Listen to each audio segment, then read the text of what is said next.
away. Anyway, hi. Hey guys, it's Poppin' and Starpin' this piece and welcome back to another video. I've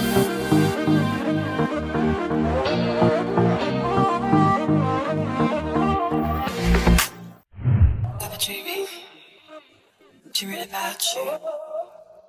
Yo, telling you guys, you don't even know frick the half of it.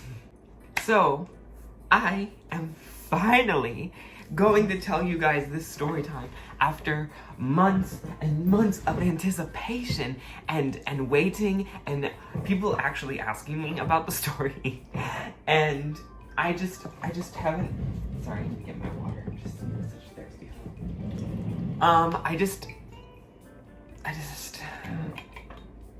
There's no excuse. Just been over YouTube, I guess. I don't really know. I like try and get on waves and then I post a lot and then I stop and for you know, I get re-inspired and then I stop and then I just don't know. I just don't know. But you know, I'm gonna keep making content, whether it's every few months, every month, every week. I don't really know. But for those of you that have stuck around this long with my inconsistencies, I really do appreciate it. And I hope you are enjoying, you know, whatever content I have to bring. But yeah, I don't want to waste any more time. Okay, anyway, let's get right into this story time of how, oh wait, I probably didn't even, okay, well, for those of you that don't know what I'm talking about, I'm about to tell the story time of the time that I was almost scammed at a car dealership. Basically, I mean, at the end of the day, that's really what it was. That's the real tea. By the way, also, you can probably see my pimple patches. If you do, great. You have a keen eye. Let's get into the story time about how I was almost scammed in a car dealership. I am not the smartest apple in the tree, if that's even a saying, something like that. But basically, I have zero patience. I like to think more emotionally rather than like methodically, I guess. I don't really know how to freaking explain it, but basically I can be dumb sometimes, okay? Can't we all? But you know, I really needed a new car. And as you guys saw, if you watched the video, which I will link it somewhere, where I wanted a new car and I needed a new car because my old car was like breaking down and my insurance was about to make me pay for it again and I just didn't want to have to pay for it again. I wanted a new car so I didn't have to worry about this freaking old car that was basically busted. It wasn't busted, it was busted. Friggin' me.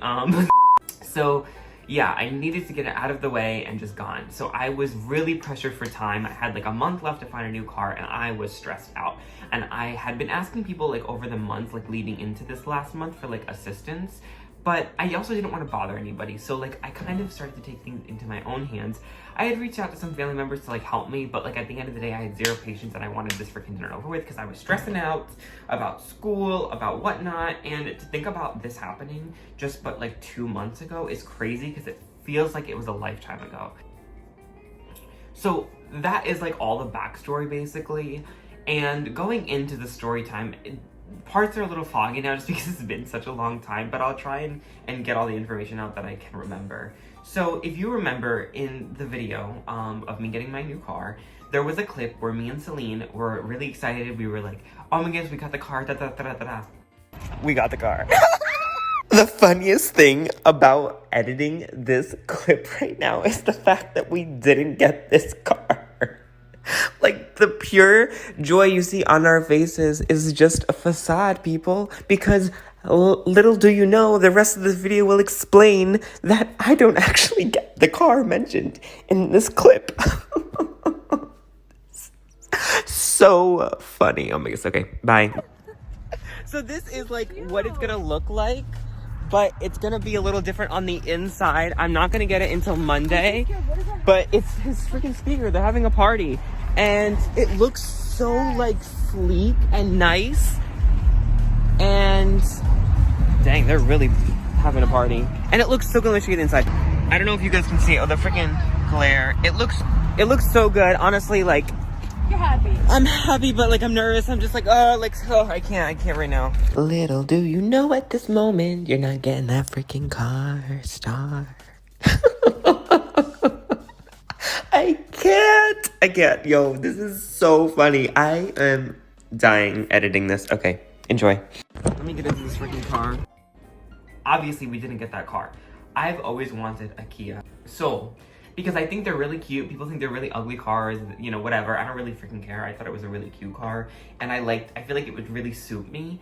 And that was honestly like my dream car, you know what I mean? It was something that was like in my price range too for right now. I think it was kind of, I thought it was gonna be it, you know what I mean? But you know, I started looking into cars that were like used and stuff like that. But the more I learned about cars, the more I learned that could be more problematic in the future, especially when you buy it from dealerships, which I'll get to about my current car, my like old car in a second, about how that really messed me up in the long run. So I decided to go with a dealership, and after long debates, I decided to go with a brand new 2021 car, because I was like, if I'm gonna get a car and it's gonna be new, I'd rather it be like, you know, brand spanking new. That way I don't need to worry about anything for a very long time, and nobody else's problems come to me. So I do this. I'm looking at a 2021 Kia Rio. I went from a Kia Soul to a Kia Rio because the Kia Soul was just a lot more money for 2021, and my uncle had showed me a Kia Rio, and it really had everything that I wanted. So, and it was a lot more compact, and I appreciate that. So I was sold basically from when they showed me, and the pricing was not bad at all. It was cheaper than the Kia Soul, and I still was a Kia. So I was like, boom, bang, bada bing. So I go inside a Kia dealership with Celine because I'm nervous to go by myself. And this guy, he was a younger gentleman, and we're not doing names here, okay? But I will name him Bob. And Bob was really, he was really slick, and he was young, so I think he thought he could like relate with me and like try and like really like put things over my head and stuff like that. And I made it clear that I was a new like buyer, and I did that because I wanted to see how much they would mess with me. And it is true, like I know that tends to like let them take advantage of you more, but like I still wanted to see how far they would go, and trust me, they went all the freaking way, okay? So I walk in, and they're like, okay, whatever. Bob's like trying to help me out. I tell them my budget. I tell them what I'm there for. At the time, I was just there to like test drive something. I just to test drive and like feel out the car and see if I like it visually, right? And I told them that from the get-go. And of course, by the end of the meeting, I was screaming with Celine, I got a new car, because I freaking signed and I was set. The problem was I have no lines of credit. I have one line of credit because I'm really strict with how I run my credit and what I do with it, because I don't want to be a person that has really bad credit when I'm, you know, literally 19 years old. Like, I just don't want that. That'll take too long to recoup. So I only have one line of credit, and I thought that would be good for years to come. I just got a credit boost from having such good like maintenance on my one line of credit, and you know, it turned out to hurt me more than help me, because I only had one line of credit. It was really hard to get accepted for loans for this car because I wanted to lease it that way. I mean, not lease it, finance it, because I wanted to own it after everything. I didn't want to put money into something and get nothing out of it. You know what I mean? That's what I signed for. Now, I was told that it could be more, it could be less depending on the situation. But I was told that if I signed for that, I was gonna get the car, and they were gonna have the car by a Monday, and this was a Friday. The color that I wanted, the type of car that I wanted, because there was different types of like additions, like SE, value, stuff like that, you know what I mean? And so I was told I was gonna have it if I signed, so I signed. And, you know, I am doing all the communicating. This is my money in their hands. I have put down a down payment, and they really just aren't having any communication. This guy, Bob, was horrible with communication. I swear I left them a really bad review because they were trash with communication. His first mistake was giving me his personal number because I was blowing it up. Because I was so over this person. By the time this whole deal had ended, they had literally reached out to me maybe twice during the whole like month we were in conversation. I had been doing all the reaching out because they were just not letting me know what's going on. And I was a first time buyer. I had no idea what was going on. I'm jumping all over the place. Left there, they told me they're gonna have it by Monday, and then I had to call for Friday or something like that because they were like, oh, we might even have it Saturday. So I was like, okay, cool, let me call. I work on Saturday, let me see if I can go pick it up. So I'm calling them, I'm texting them, I'm like, is it gonna be done by Saturday? No, we actually don't have you approved yet, something's wrong, da da da da. Monday comes along, no car. And I tell them, okay, well, you're not giving me a date, you're not giving me a time, you're not even letting me know if the car's even in freaking stock at this point because you said it was Monday and nothing's even happening. So can you give me a time? And they're like, no. So I do my own research finally because I'm tired of this, and which it is really hard to do your own research into car buying because everyone's situation is so particular to them that you can't just Google search like what is happening with my car. Like you can't look it up. But I did find some Reddit information basically saying that this process can go into limbo for upwards up to 2 months. and I did not have the time. My freaking insurance was cutting off. So, long story short, within the span of 2 weeks, this person had lied to me and told me false information. Let me see if I can find the text. I have the freaking receipts. So, because I don't freaking delete anything, because I'm a freaking hoe. And last time I deleted something when something serious happened, I regretted it to this day. So, basically, they were asking me, Bob was asking me for more information to send them because they were hoping to get me approved on information that, you know, like, that they didn't have. So he is asking me to send all this information, and I send it. And then after telling him that I will not be able to get a cosigner because at the time, you know, my family, it just wasn't possible. So not everybody has somebody that can cosign for them, and that's fine. And I also wanted to be independent. I didn't want to have to worry anybody out or like, you know, anything like that. So I, you know, didn't want a cosigner and no one could cosign for me, so it kind of worked out. And then he proceeds to ask me if I can get a cosigner. Because at this point, it's a weekend, 2 weeks in, I don't even remember at this point. It was a long time from when this first conversation happened. And they, at this point, knew that they could not get me approved. But they didn't tell me that. They still continued to lead me on and try to sway me to other options because they knew that they weren't going to get me approved. So then we're talking about money because the price has jumped $100. Then I felt bad because I was texting them and I felt like I was an inconvenience. But then I realized after a while, like, this isn't my freaking problem. I can't do anything about it. And so Friday, May 28th, this all happened. And then the next day, I asked them for updates because I don't know what's going on, and they hadn't texted me any updates that morning. And then they said I was good on my end, and if the banks need anything else, basically they were just saying, like, they were trying to, like, downplay everything. They were like, I know this whole process feels weird, and, like, you gotta understand, like, this is just how it works, and da-da-da-da, and I kept saying, I'm sorry about bothering you, and then I reach out again 2 days later, on Monday, and I'm just, like, over it, and I'm strict with it. I'm like, I'm hoping to stop by an hour to finalize everything, and da-da-da-da, and they were like, I'll give you a call. And then they said, we definitely won't be ready. And this was the Monday that I was like, oh, they had my car ready, and they didn't have anything ready. And then it just goes back and forth. That's all it is. It's just back and forth about them not knowing what the frick was going on and how, you know, they can't really do anything about it and just time was of essence. And it got to a point where they were not giving me a date at all, and it was really frustrating me because I needed to know if this was going to take 2 months. It was a Thursday, June 3rd, and I texted Bob, and I said, I'm curious if I could schedule an appointment at 11. And they said, I'm not actually in until 12:30. Does that work for you? I said, can we do 1 then? And I said, wait, sorry, 2, but I do want to talk on the phone beforehand when you get a chance. They never called me. So I leave my house because I live 30 minutes away from this place. And then they said, literally, like, okay, so that was at 9:10. Then they text me at 1:53. 1:53. Okay? 1:53.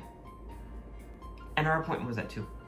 And they said, they're in a meeting right now. You don't have to come here. I'll just call you and say and tell you whatever they say. I said, I live 30 minutes away. I am almost there because I already left. Because our appointment was at 2 and we had confirmed 2. So that was so, like, frustrating to me on top of everything else.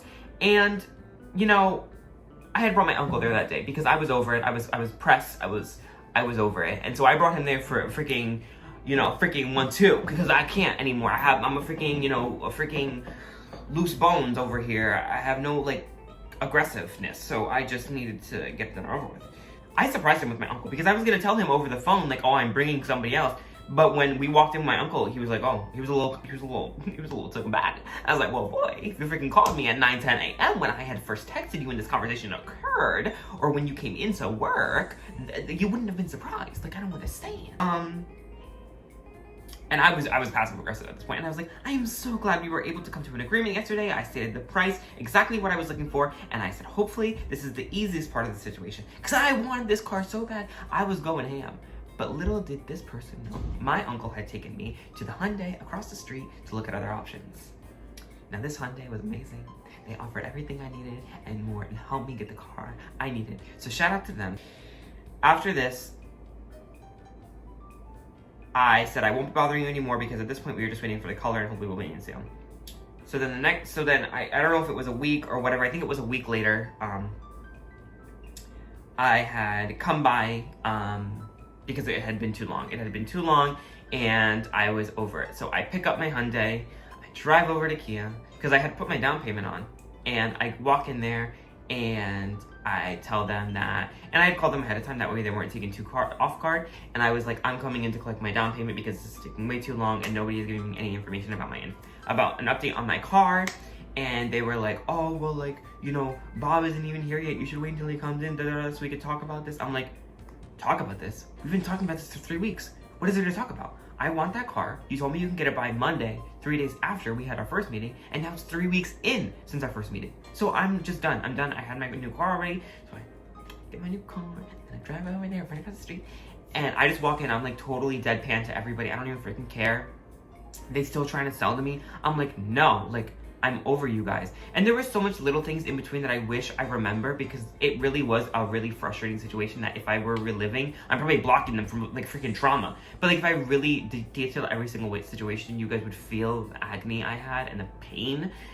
But overall, it was just a really back and forth wishy-washy situation. This is a real dealership. This isn't like a sketchy place. Like, I was really taken back by their unprofessionalism with me. I said this in a text, and I stand true to it. I really feel like they tried to take advantage of me because of my age, and they failed. They didn't get my money, and I got my money back right then and there when I walked in and said I want my money back. And yeah, that was it. I didn't get a car from them, and I have my Hyundai. This story was all over the place, and that's just how I am when I tell stories. I'm all over the place. I try to include details, and I include details that aren't important, but now you know the story of the time I almost got scammed by a dealership, because they were gonna keep me in limbo for like, it had been a month at that point, so who freaking knows? You know what I mean? They were trying to get to me to buy another car and all this stuff, and it was just insane. And the lies just were very annoying. It was very, very rude to lie as many times as they did, saying that I was gonna get a car, and then they didn't have the car, and that things were approved, and then it wasn't approved, and then the next day by 2 o'clock things will be ready, and then 3 o'clock comes around and I get no conversation from the person. Like, come on. Like, I don't know how they get business with that type of unprofessionalism, but if you don't think you can handle a customer and you think it's over, end it for them. Save them the pity. I do that. I work in sales, I work in skincare, and if I think that my sales going nowhere, I stop, because I'm not gonna waste your time. And at the end of the day, that person's wasting my time too. You know how much time of his I wasted? Probably a freaking forever. I was bothering him at his freaking personal phone. You should just told me he can't do anything. I don't freaking know what's wrong with him. Anyway, thank you guys so much for watching this. I hope you enjoyed the story time. It feels good to, you know, vent to you guys again. I miss this. I miss this so much.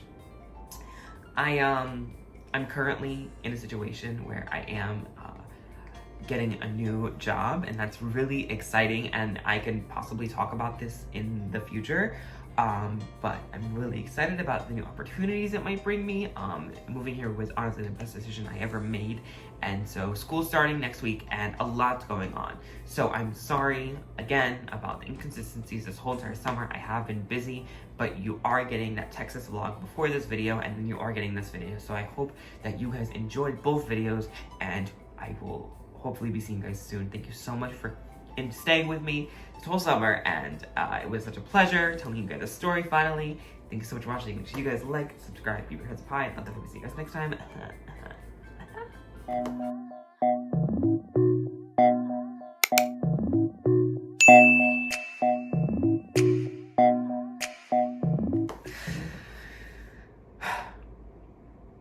I can talk a million miles a minute, and some people don't even understand me. Like, I talk so fast, but it gets things done and over with really quickly. And sometimes I like backtrack, and then I mumble. Okay, bye.